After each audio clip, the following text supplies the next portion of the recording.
So in a specific moment of structural change, Isaiah saw the Lord.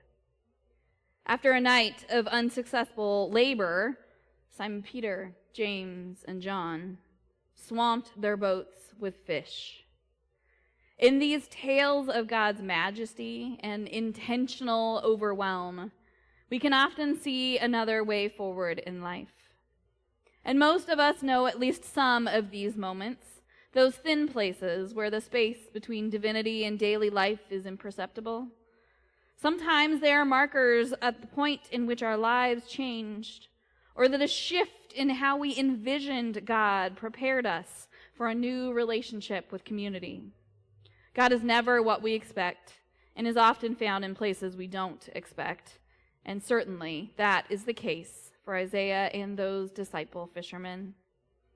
Neither of our stories tell us that they were specifically looking for God, for Jesus, for the divine force in the world. But that spirit, that force, found them in big ways. God, who sits enthroned, is mystical, make-believe, huge, and yet, from that incredible dimension, has the interest to speak directly to the man, to offer his holy community the means to invite with ritual, his engagement with an offering of statement of worthiness, and the words to speak to the people wherever they are. It is not maybe what we wanted to hear, but the calling God offers to him requires that he take the job to speak with God's message, to live through the hard times to come. It doesn't promise ease or security, but acknowledges that it will be a journey and will take time. And to this uncertainty, Isaiah emphatically replies, "Yes, I'm in. Here I am. Send me." We live in a world that measures success by the size of possessions, and yet our faith stories tell us of the need to work for the intangible.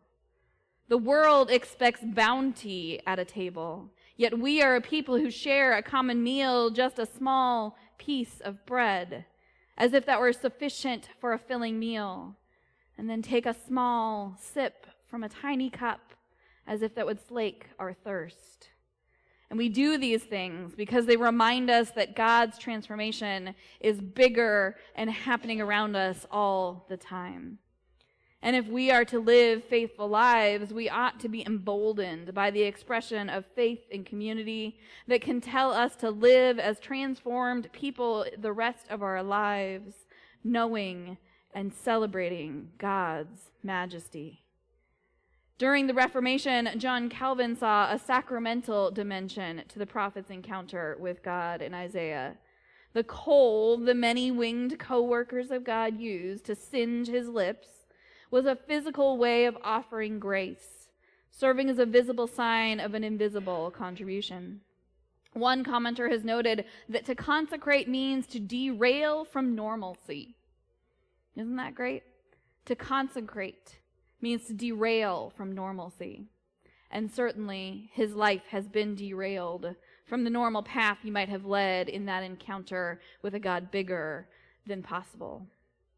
If in consecrating Isaiah, the seraphs pull Isaiah into a non-normal, non-expected way, this moment in the temple is a moment of sacramental acceptance of that transformation, a commitment on both sides to live into the changed life. This transformatory experience of God's holiness leads Isaiah to a greater awareness of his inner self and the people among whom he lives. This transformation of the heart and lips leads Isaiah to respond to God's call. Verse 8, God, who's been silent so far, allowing Isaiah to see, hear, smell, and taste, now speaks and makes a general call, as if there were others in the room with him. God says, "Whom shall I send, and who will go for us?" Isaiah receives God's grace and loving mercy from the touch of hot altar coal and applied by the mercy-bearing seraphs. Amidst challenges, anxieties, failures, disappointments, discouragement, and loss, awareness of God's bigness, God's sovereignty, and trust in God's transformatory power empower him to respond to God's call. We hope that it won't take a burning coal upon each and every believer's lips to be offered an invitation into God's way, this derailed from normalcy. And so we look for a way of following in the reading from Luke as well. In it, we too find love, grace, and a new way forward with mercy. Jesus approaches a fishing community and demonstrates his loving mercy and grace in order that the people might begin to believe in God's bountiful social vision to become active agents of justice for God. While it might not be a lip burn that invites these fisher people into the miracle of consecration, it is the understanding that their lives had been fruitless before, and Jesus came to show them another way. The impact of Jesus' love and mercy on the daily provisions for the community is awesome and humbling for them. And in both of these experiences, we find a part of a confession, which at its heart is just about making statements of self-identification. Confession allows us to be fully honest about ourselves as we can before the divine connection, spoken in a community who is also called to be fully and truly honest. Invitation, honesty, acceptance. That is the pattern in both of these stories and in so many stories of call and transformation. We can see these moments as moments of consecrated sacramentality because they express much the same thing as what communion and baptism express for us. A place for God's realm to be known and experienced that pushes us out into a world to find and live into our faith calling, our Christian vocation of discerning God, supporting neighbor, and loving all with wild abandon. The success of grace offered in the sacrament of coal burning or the sacrament of fish catching is assured not by the striving of God's witnesses, but by God's divine power and the promise of renewal. Even after God's prophecy offered in Isaiah, in which there seems to be little joy, no lack of pain, there remains a parenthetical inclusion of hope. The holy seed is its stump. At God's appointed time, there will be a new start. The job is to live into the discomfort, to seek the loving mercy wherever it may be found, and act with God's truth of justice.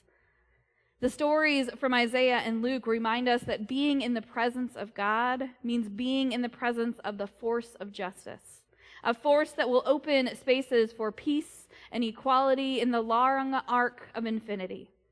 We are called to act as agents of justice today because disciples have been called throughout the ages to accept the challenge of living in two realms at the same time.